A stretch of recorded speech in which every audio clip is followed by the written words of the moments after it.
Bom, já estamos de volta com Conexões, que hoje está debatendo o ensino público superior no estado de Goiás. Estão aqui no estúdio o reitor da Universidade Federal de Goiás e também o reitor da Universidade Estadual de Goiás.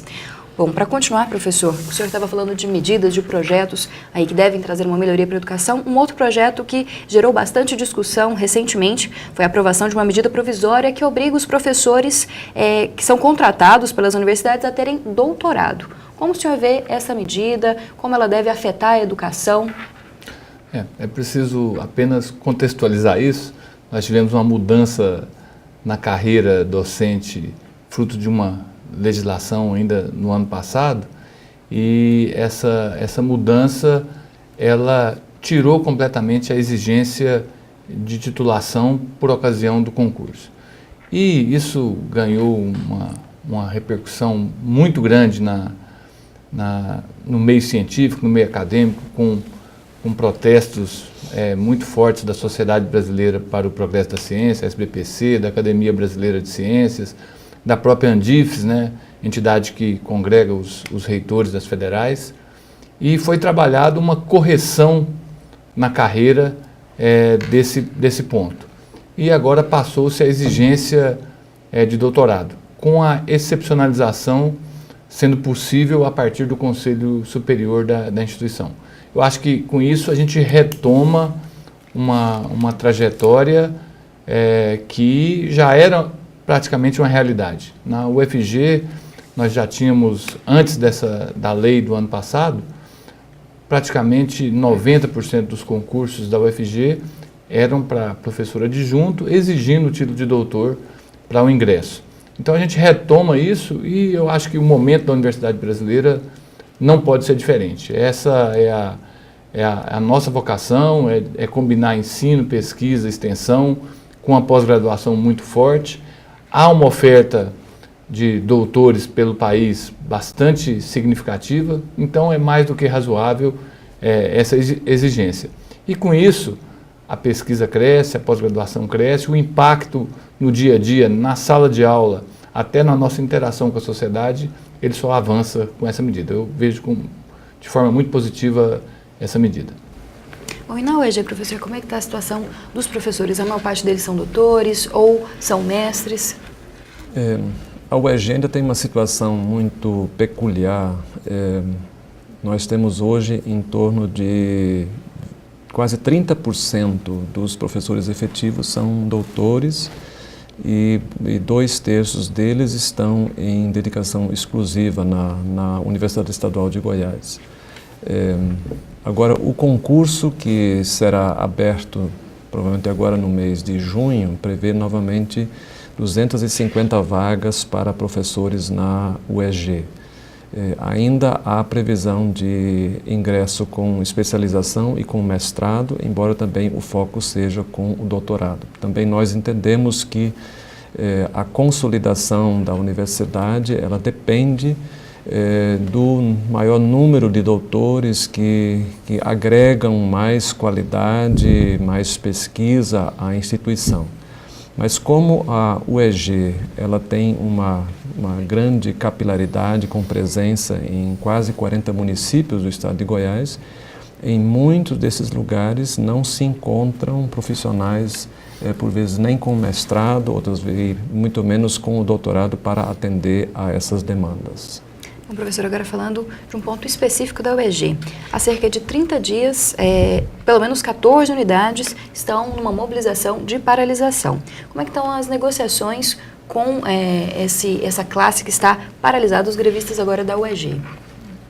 Das 42 unidades, efetivamente 8 estão em greve. Sendo que essa greve ainda é uma greve parcial, visto que em algumas dessas unidades as atividades acadêmicas de alguns cursos continuam normalmente. Na semana passada, dia 21, houve uma reunião da equipe da reitoria com representantes do movimento Mobiliza UEG, junto com o governador e 2 secretários. E praticamente 80% da pauta ficou decidida naquela reunião, devendo a seguir ser composta uma comissão paritária de representantes do movimento e da reitoria para o estudo de viabilidade técnica e orçamentária do restante das reivindicações. Por exemplo, neste ano nós propusemos e já estamos implantando um aumento de mais de 400% no número de bolsas para alunos da UEG. A reivindicação do movimento é que sejam implantadas 7.000. Nós subimos de 190 para 825 bolsas e ainda pensamos em implantar mais 200 ou 250 este ano, que é o que o nosso orçamento nos permite. O outro ponto que está em discussão é um percentual de reposição salarial dos últimos 11 anos, e um aumento real de 10%. Nós estamos elaborando uma proposta, embora a decisão a partir da reunião tenha sido que devesse ser constituída uma comissão paritária para fazer os estudos de impacto financeiro e também a projeção do orçamento disponível para 2013 e também para os próximos anos. Em relação à estrutura, que também é uma outra reivindicação, a melhoria da estrutura das unidades no interior.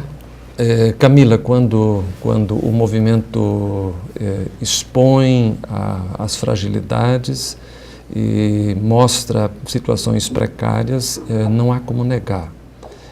Houve efetivamente um desleixo ao longo de muitos anos na não realização de obras.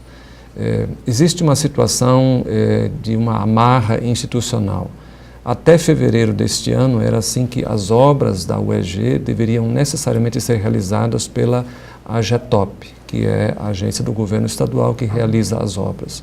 Já no ano passado, depois de ter feito uma descentralização de quase 10 milhões para a AGETOP, percebemos que esta agência não estava em condições de realizar obras que por vezes são importantes para a universidade, mas que no conjunto das obras do Estado são insignificantes.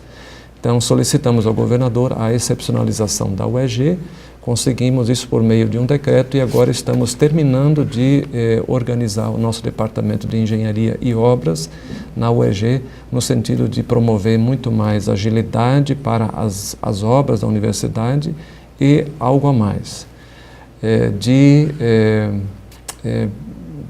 prever as construções conforme as efetivas necessidades, tanto em termos de laboratórios ou de instalações específicas para atender às demandas da universidade. O padrão AGETOP, embora seja um padrão considerável, ele tende a mais a generalização, especialmente no que tange a laboratórios, e nós queremos dar mais agilidade e um maior atendimento às demandas específicas da universidade. Bom, professor, já em relação à Universidade Federal, houve uma expansão muito grande, principalmente depois do Reúne, aumento de cursos, aumento de prédios também na universidade, mas há uma reivindicação que é o aumento no número de servidores técnico-administrativos. Houve uma greve no final do ano passado dos técnico-administrativos e depois de 10 anos também dos professores. Como é que está essa situação agora em relação ao pessoal da universidade para atender aí esse aumento de demanda de alunos, de cursos? Bom, só pegando um gancho na fala do professor Haroldo, a UFG é extremamente solidária à UEG, estamos criando um fórum onde trabalhamos juntos e procuramos ver essas questões de maneira conjunta. Eu acho que o aprendizado da UEG, nesse momento, com relação a esse ganho em autonomia nas obras que o professor Haroldo fez referência, ele é fundamental. Acho que esse é o maior valor de uma instituição universitária, é justamente ter autonomia, né? E ter autonomia, não basta ter autonomia didático-pedagógica, autonomia acadêmica, ela precisa de ter autonomia financeira, autonomia do ponto de vista jurídico e assim por diante. E aí a gente chega na questão dos técnicos administrativos.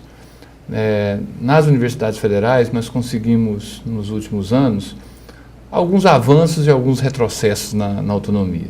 Isso é próprio da dinâmica da relação governo, Ministério do Planejamento, Ministério da Educação, órgãos de controle. A gente consegue entender isso, mas a gente precisa avançar. E dois avanços em autonomia que eu reputo de extrema importância foi a criação do Banco de Professores Equivalentes, né, que permite a reposição imediata de vínculos que são desfeitos de professores, seja por que motivo for, e depois, em 2010, o quadro de referência dos técnicos administrativos. A partir daquele momento, a reposição de técnicos também passa a ser automática.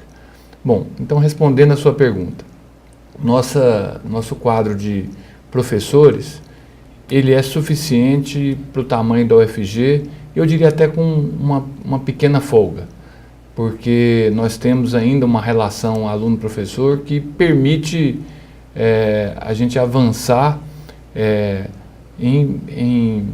talvez em procedimentos que melhorem a nossa eficiência interna e seguramente a gente não tem uma pressão, a não ser em casos localizados aqui e ali, nós podemos ter algum problema com relação a docente.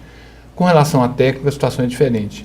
Eu estimo que nós temos um quantitativo de técnico, talvez uma defasagem aí entre 500 e 700 técnicos para dar conta de tudo isso que a gente se propôs a fazer e que está fazendo.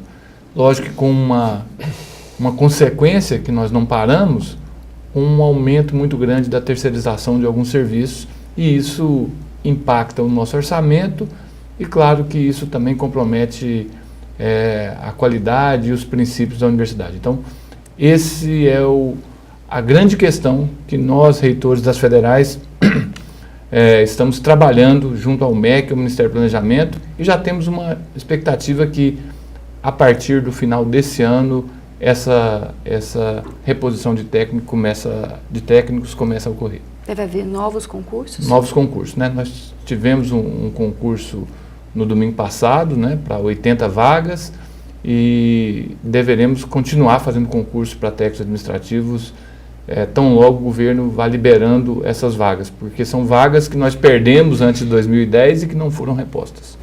Tá certo. Bom, a gente termina o nosso debate aqui agradecendo muito ao professor Edivar Madureira, reitor da Universidade Federal de Goiás. Obrigada, reitor. Eu que agradeço aqui o espaço aqui na TV UFG, no programa Conexões. Ficamos felizes da Universidade Federal de Goiás e da TV UFG vir cumprindo a sua função de TV pública e abrindo debates que são de interesse de todos nós, já que a educação é, sem dúvida nenhuma, um único caminho para nós termos um país desenvolvido e uma sociedade mais equilibrada e mais justa. Bom, professor Haroldo Heimer, também reitor da Universidade Estadual de Goiás, muito obrigada pela presença. Conexões agradece muito a vinda para debater esse tema. Agradeço pelo convite e estendo aqui os parabéns ao reitor e a toda a equipe de comunicação da UFG pelo excelente e brilhante trabalho que vem fazendo por essa divisão de comunicação, contribuindo assim significativamente para a difusão dos conhecimentos produzidos na universidade, estabelecendo também os devidos vínculos de conexão da universidade com a sociedade. Bom, e você pode ser um parceiro do Conexões. É só mandar um e-mail para o programa ou então acessar as redes sociais. E eu te espero no próximo sábado, a partir das 3h30 da tarde, o novo horário do Conexões. O programa tem reprise no domingo, às 9 horas da noite, e também na segunda-feira, às 8h15 da noite. E você pode assistir o programa em qualquer horário na internet, no blog do Conexões. Eu te espero na próxima semana.